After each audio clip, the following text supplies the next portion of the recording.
Today, let's talk about a really fundamental shift in perspective. What if you're not just a passenger along for the ride in your own life? We're going to break down how you can actually step into the driver's seat and become the architect of your own reality, consciously designing the life you really, truly want to live. You know that feeling, right? Like you're just constantly reacting to whatever life decides to throw your way. But what if that whole perspective is just flawed? What if the power to build the life you actually want has been inside of you this entire time? This, right here, is the fundamental truth we're diving into. You already have the blueprint. You already have the tools. The power is and always has been yours. So what does it actually mean to be the architect of your own reality? Let's get into it. So what does it mean to be the soul's architect? Well, it means you're taking the lead.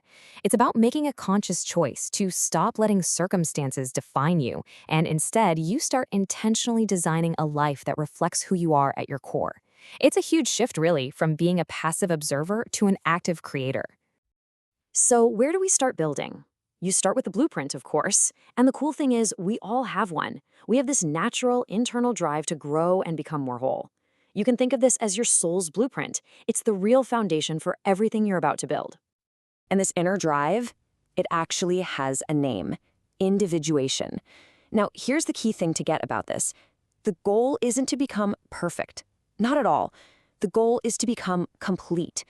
And that means embracing every single part of yourself. Your strengths, sure, but also your shadows, to become authentically you. This quote just nails how that blueprint communicates with you. It's not some loud, booming voice. It's more like a subtle shift in how you see things. It's that quiet little internal nudge that takes some ordinary event and turns it into a really meaningful experience, guiding you towards your own growth. Okay, now let's talk about laying the foundation. Because to build a life that's actually stable and feels right, we need to understand one key principle that holds the whole thing together. And that principle is called harmonic integration.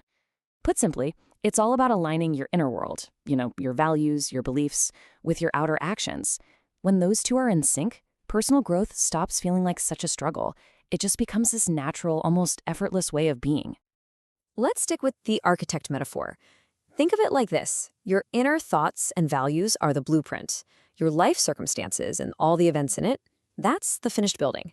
Now, you can't change the building by just pushing on the walls from the outside, right? If you really want to change your external world, you have to go back to the source. You have to change the blueprint first. And that brings us to the construction site itself, your mind. To build something new and beautiful, you have to prepare the ground first. You have to start treating your mind like a garden that needs your intentional care and cultivation to thrive. And the rule of this mental garden is incredibly simple. If you don't actively plant useful seeds, those positive, productive thoughts, then useless weeds will just grow automatically. Your mind will not stay empty. It's either going to be filled by your design or it's going to be filled by default. So why is tending this mental garden so absolutely critical? Because your subconscious mind is, well, it's pretty much running the entire show. It handles about 95% of your daily thoughts and actions. Now, that's not a flaw. It's an amazing feature for efficiency.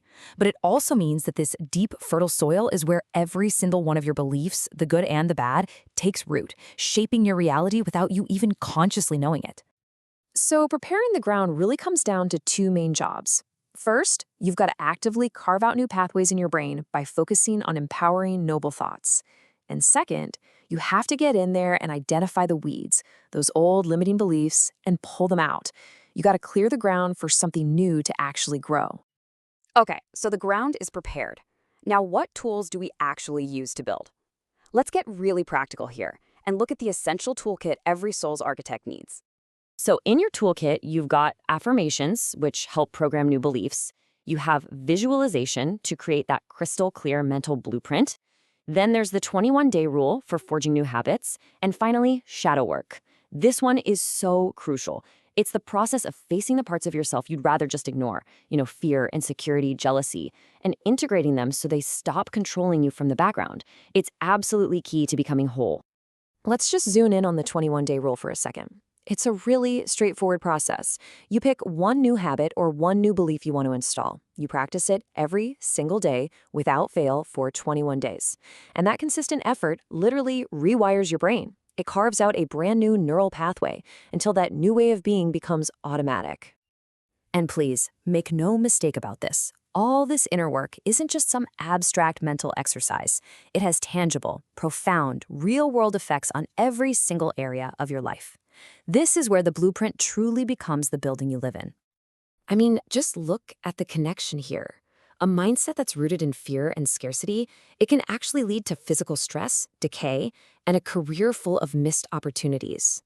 But on the flip side, a mindset focused on joy and abundance can literally improve your physical vitality and open the floodgates to financial flow. Your inner state is directly creating your outer reality. It's that simple. So finally, where does all this important work happen? It happens right here, in the now. The past is just a memory, and the future is just an imagination.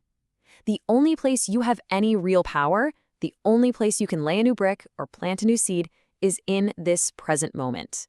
So, as we wrap this up, the power is truly in your hands.